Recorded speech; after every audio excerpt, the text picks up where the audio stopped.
Ayan mga idol, ang ating ulam for tonight, ang palaya. Idol, ngayong gabi, samahan mo kung magluto tayo ng napakasimpleng ulam, idol. Ito ay nasa bakuran mo lang kung ikay nasa probinsya. At healthy pa.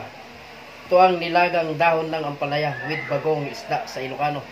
Bagoong. Ayan. Samahan mo ko, idol.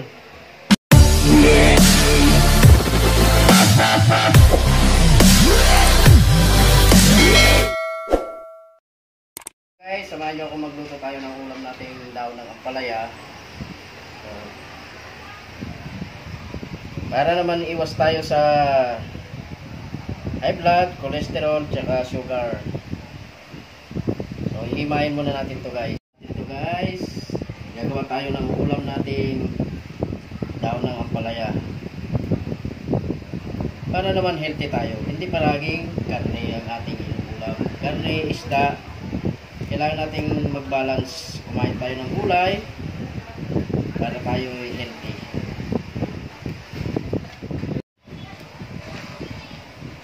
Ayan guys, nahimay na natin yung dahon ng ampalaya. So, hugasan muna natin yan. Ayan. Kailangan natin hugasan yung ating gulay para malinis pag kinain natin.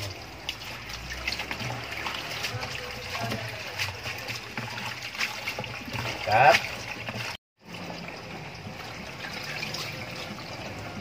Ayan.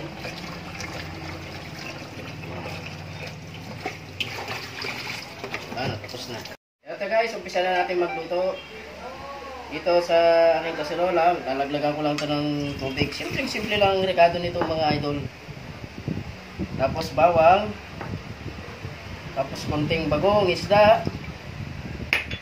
Pakukuluan natin to guys. Ayan, pakukuluin lang natin to guys yung nilagay natin tubig. Nilagyan ko lang ng konting bitsin para naman may lasa. Check natin yung mga idol kung kumukulo na. So ayan, kumukulo na mga idol. Ilalaglag na natin yung dahon ng ampalaya. Yan. Yan ang ating ulam mga idol. Takpan muna natin. Pakuluan natin siya siguro mga 2 minuto. Hindi natin pwedeng i-overcook yan para hindi mapait. Check natin yung mga idol.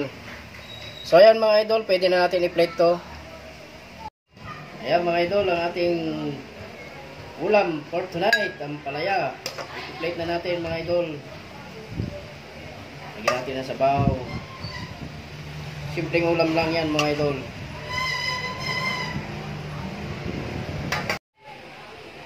Ayan mga idol, ang ating ulam for tonight.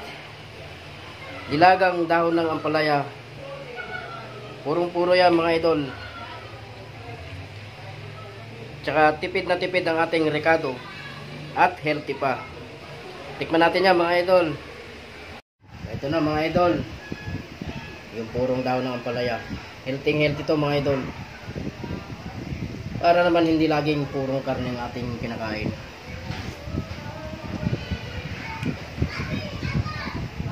Sarap. Nagbe-blend yung lasa ng bagong. At yung pait niya, sakto lang.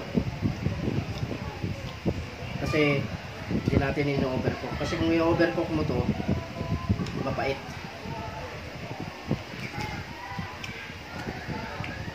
Napakasarap.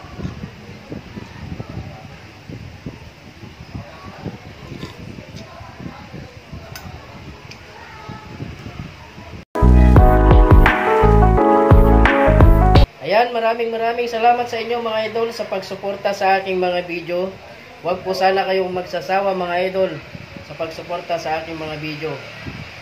See you on my next video. Mabuhay po tayong lahat. Mahal ko kayo. Bye bye.